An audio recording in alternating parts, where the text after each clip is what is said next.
చీరాల ఆంధ్రప్రదేశ్ రాష్ట్రంలోని ప్రకాశం జిల్లాకు చెందిన మండలం ఇది. వస్త్ర ఉత్పత్తి వ్యాపారంలో సాధించిన ప్రగతి కారణంగా చీరాల స్మాల్ ముంబైగా పేరుగాంచింది. భారతీయ వాయుసేనకు చెందిన స్థావరం. శ్రీలంకకు దగ్గరగా ఉంటుంది చీరాల.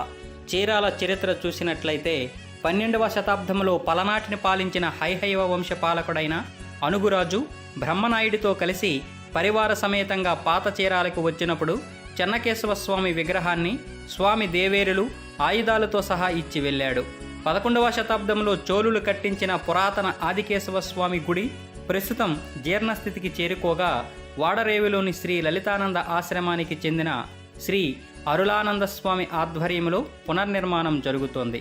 నేటి చీరాల పట్టణానికి శంకుస్థాపన 1604లో ఇద్దరు యాదవ ప్రభువులు మించాల పాపయ్య, మించాల పేరయ్యలు ప్రారంభించారు.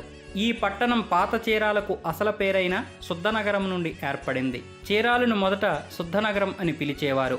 అది క్రమంగా క్షీరపురిగా మారింది. ఆ తర్వాత చీరాలగా స్థిరపడింది.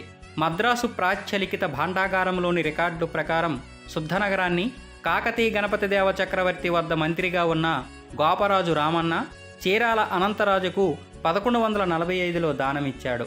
అతని వారసుడు చీరాల వెంకటకృష్ణుడు ప్రస్తుత చీరాలను కొత్త పట్టణాన్ని నిర్మించేందుకు గాను యాదవులకు కౌలుకిచ్చాడు. ఈ ప్రకారం విశ్వావసు సంవత్సర వైకాస శుద్ధ సప్తమి నాడు 1604లో నేటి చీరాల పట్టణం ఆవిర్భవించింది. 1619లో కొత్త పట్టణంలో వేణుగోపాలస్వామి గుడి, 1620లో మల్లేశ్వర స్వామి గుడి కట్టించారు. మరికొద్ది కాలం తర్వాత గంగమ్మ గుడి కట్టించారు. 19వ శతాబ్దపు మధ్యకాలంలో చీరాల రామన్న పంతులు ఈ గుడులకు రథాలు తయారు చేయించారు. చెన్నై, కోల్కతా, ఢిల్లీ ప్రధాన రైలు మార్గాలలో ఉన్న చీరాలలో రైల్వే స్టేషన్ ఏర్పాటయ్యాక వ్యాపారపరంగా చీరాల అభివృద్ధి చెందింది. ఒకప్పుడు మోటుపల్లి రేవు ద్వారా సముద్ర వ్యాపారం చేసిన పాత చీరాల క్రమేణా ప్రాముఖ్యతను కోల్పోయి ఓ చిన్న గ్రామంగా మిగిలిపోయింది. బ్రిటిష్ వారు చీరాలను ఆరోగ్య విడిదిగా భావించేవారు. 1906లో మొదటగా ఎడ్వర్డ్ 7 పట్టాభిషేక స్మారక ఆసుపత్రి ప్రారంభించాడు. 1912లో డాక్టర్ బాయిరు మిషనరీ ఆసుపత్రి ప్రారంభించాడు. చీరాల నుండి సముద్రము తెల్లగా కనపడుతుంది. అందుకే దాన్ని క్షీరపురి అని కూడా పిలిచేవారు. 1923లో ఐరోపా వారు పొగాకుకు క్యూరింగ్ కేంద్రాన్ని ప్రారంభించారు. ఈ ప్రాంతంలో ఇది ఎంతో మందికి ఉపాధి కల్పించింది. యాంత్రీకరణకు ముందు 6000 మంది వరకు ఇక్కడ పనిచేసేవారు. చేనేతకు పట్టుగొమ్మైన చీరాల 25,000 నుంచి 30,000 వస్త్రకారులకు ఉపాధి కల్పిస్తుంది. ఈ ప్రాంతంలో ఉత్పత్తి అయ్యే ప్రత్యేక నేత వస్త్రానికి మంచి ఎగుమతి మార్కెట్ ఉంది. 1959లో సహకార స్పిన్నింగ్ మిల్లు కూడా ప్రారంభించారు. స్వాతంత్రోద్యమ కాలంలో ఆంధ్రప్రదేశ్ చరిత్రలోనే కాకుండా భారతదేశ చరిత్రలోనే ప్రముఖంగా పేర్కొనే బ్రిటిష్ వ్యతిరేక ఉద్యమంగా పేరుపడిన చీరాల పేరాల ఉద్యమం ప్రస్తుతం ప్రకాశం జిల్లాలో ఉన్న చీరాలలో దుగ్గిరాల గోపాలకృష్ణయ్య ఆధ్వర్యంలో జరిగింది. బ్రిటిష్ ప్రభుత్వం 1919లో చీరాల పేరాల గ్రామాలను కలిపి పురపాలక సంఘంగా చేయడంతో ప్రజలపై పన్నుల భారం అధికమై పురపాలక సంఘం రద్దు చేయాలని ఉద్యమించారు. ఇంకా స్వాతంత్ర పోరాటంలో పాల్గొన్న జనాబ్ గౌస్ బేగ్ సాహెబ్, ద్రాక్షారం ఎల్లంశెట్టి ఈ ఊరివారే. ప్రకాశం జిల్లాలో ఉన్న చీరాల పేరాల గ్రామాల జనాభా ఆ కాలంలో 15,000 మంది ఉండేవారు.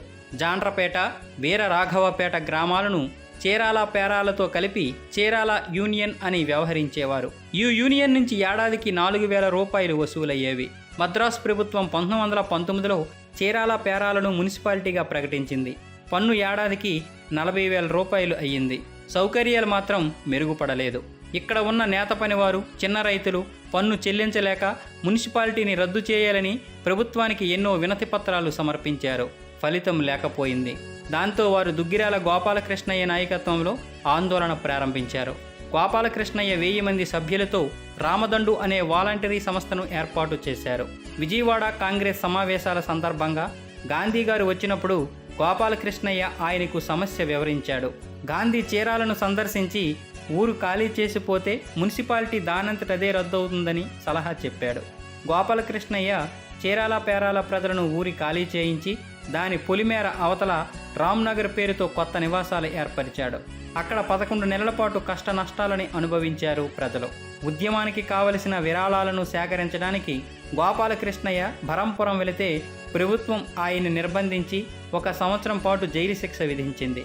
దీంతో చేసేదేమి లేక ప్రజలు తమ నివాసాలకు తిరిగి వెళ్లాల్సి వచ్చింది. స్వాతంత్ర సమరంలో ప్రత్యేక భూమిక పోషించిన చీరాల 2004 ఏప్రిల్ 27న వైశాఖ శుద్ధ సప్తమి రోజున 400 సంవత్సరాలు పూర్తి చేసుకుంది.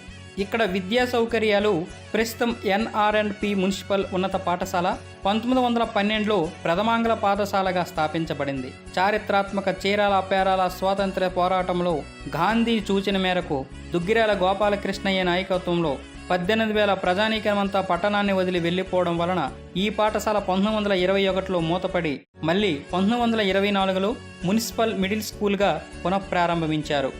1928లో మొట్టమొదటి ఎస్ఎస్ఎల్సి బ్యాచ్ విద్యార్థులు ఈ స్కూలు నుండి పబ్లిక్ పరీక్షకు హాజరయ్యారు. 2004లో ఈ స్కూలు 80 సంవత్సరాలు పూర్తి చేసుకున్న సందర్భంగా అశీతి వసంతోత్సవాలను ప్రధానోపాధ్యాయులు చెంగవల్లి సత్యనారాయణ శర్మ గారి ఆధ్వర్యంలో ఘనంగా జరిగింది. వివిధ రంగాలలో లబ్ధ ప్రతిష్ఠులైన ఎన్ఆర్ఎండ్పి మున్సిపల్ ఉన్నత పాఠశాల పూర్వ విద్యార్థులు, భారత మాజీ చీఫ్ ఎన్నికల కమిషనర్ డాక్టర్ జీవీజీ కృష్ణమూర్తి, మాజీ మంత్రులు రొండా నారపరెడ్డి, వడ్డే నాగేశ్వరరావు, మాజీ శాసనసభ్యులు ప్రగడ కోటయ్య, అక్కల కోటయ్య, ముప్పలనేని శేషగిరిరావు, ముట్టే వెంకటేశ్వర్లు, పార్లమెంటు సభ్యులు సలగల బెంజమిన్, భారత రాయబారి పేర్లి దానం, ఇంకా ఎందరో స్వాతంత్ర సమరయోధులు వైపిఎస్ రావు వైద్యుడు, డాక్టర్ వెంకట్ చెంగంవల్లి, డాక్టర్ సిఎస్ఆర్ మూర్తి, ఇంకా విశ్వవిద్యాలయ ప్రొఫెసర్ ఈ స్కూల్లో చదువుకున్నవారే. 1946లో కస్తూరిబా గాంధీ మున్సిపల్ గర్ల్స్ ఉన్నత పాఠశాల స్థాపించబడింది. దీన్ని ప్రారంభించడానికి టంగుటూరు ప్రకాశం పంతులు గారు వచ్చేశారు. 1948లో ఎన్ఆర్పిఎం ఉన్నత పాఠశాలలో గాంధీ విగ్రహాన్ని ప్రతిష్ఠించారు. 1951లో పేరాలలో ఆంధ్రరత్న మున్సిపల్ ఉన్నత పాఠశాల స్థాపించారు. ప్రస్తుతం విఆర్ఎస్ అండ్ వైఆర్ఎన్ కాలేజీ 1951లోనే స్థాపించబడింది. పురపాలక ప్రాథమిక పాఠశాలతో పాటు ఎయిడెడ్ పాఠశాలలు కూడా ఎక్కువగా ఉన్నాయి. ఇక్కడ VRS and YRN college of engineering and technology, Saint Ann's college of engineering, Chirala engineering కాలేజీలు ఉన్నాయి. ఇక్కడ దర్శనీయ ప్రదేశాలు, దేవాలయాలు చాలా ఉన్నాయి. అందులో శ్రీ వీరరాఘవ స్వామి వారి ఆలయం, శ్రీ రేణుకాదేవి అమ్మవారి ఆలయం. చీరాల పట్టణంలోని బోస్నగర్లో వేంచేసి ఉన్న ఈ ఆలయానికి 100 సంవత్సరాల చరిత్ర ఉంది. ఈ ఆలయాన్ని పునర్నిర్మాణం చేసి 26 సంవత్సరాలు అయింది. అప్పటి నుండి ఇప్పటి వరకు ప్రతి సంవత్సరం ఫాల్గుణ మాసంలో బహుళ పాడ్యమి నుండి బహుళ పంచమి వరకు 5 రోజుల పాటు ఈ ఆలయంలోని అమ్మవారి తిరునాళ్లు వైభవంగా నిర్వహిస్తున్నారు. మొదటి రోజున 108 కలశాలతో అమ్మవారికి అభిషేకాలు నిర్వహిస్తారు.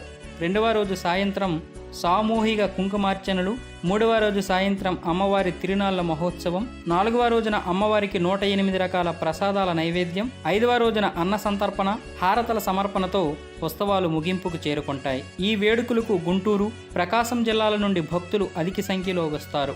ముఖ్యంగా ఒంగోలు, పరుచూరు, బాపట్ల, ఆ చుట్టుపక్కల గ్రామాల నుండి వేలాదిగా తరలివస్తారు. ఇక్కడ శ్రీ మల్లికేశ్వర స్వామి ఆలయం కూడా ఉంది. 17వ శతాబ్దానికి చెందిన ప్రాచీన శివాలయం ఇది.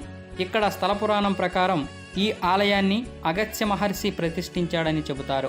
మెకంజీ కైఫియతుల ప్రకారం ఈ ఆలయంలో 1620 రౌద్రినామ సంవత్సరం మాఘ శుద్ధ సప్తమి గురువారం నాడు విగ్రహ ప్రతిష్ఠ జరిగింది. ఈ ఆలయంలో ఈశ్వరుడికి ఈశాన్యమున భ్రమరాంబాదేవి విగ్రహం ఉంది. ఈ ఆలయంలో వినాయకుడు, నందీశ్వరుల విగ్రహాలు కూడా ఉన్నాయి. నందీశ్వరుని విగ్రహం మైసూరులో చాముండేశ్వరి ఆలయంలో ఉన్న నందీశ్వరుని పోలి ఉంటుంది. ఈ ఆలయానికి దక్షిణం వైపున వీరభద్రుని ఆలయం ఉంది. ఆలయ ప్రాంగణంలో తూర్పున నవగ్రహాలు ఉంటాయి. వాయువ్య దిశలో షణ్ముఖ ఆలయం ఉంది. ఇక్కడ ప్రతి శుక్రవారం అమ్మవారికి పూజలు జరుపుతారు. కార్తీక మాసంలోనూ గణపతి నవరాత్రి ఉత్సవాలు, షణ్ముఖ జయంత్యుత్సవాలు, పార్వతీ కళ్యాణము, వల్లీ కళ్యాణములు ఇక్కడ అత్యంత వైభవంగా జరుగుతాయి. ప్రతిరోజు ఈ ఆలయంలో పురాణాది సత్కాలక్షేపాలు జరుగుతాయి. ఫ్రెండ్స్, మీరు గనక మన జిల్లాకు చెందినవారైతే ఖచ్చితంగా ఈ వీడియోని షేర్ చేసి మన జిల్లా గురించి అందరికీ తెలిసేలా చేయండి. ఈ వీడియో గనక మీకు నచ్చినట్లయితే లైక్ చేయండి, షేర్ చేయండి, కామెంట్ చేయండి. సబ్స్క్రైబ్ చేసుకోవడం మాత్రం మర్చిపోకండి. Thank you. జై జవాన్, జై కిసాన్, జై భారత్, జై హింద్.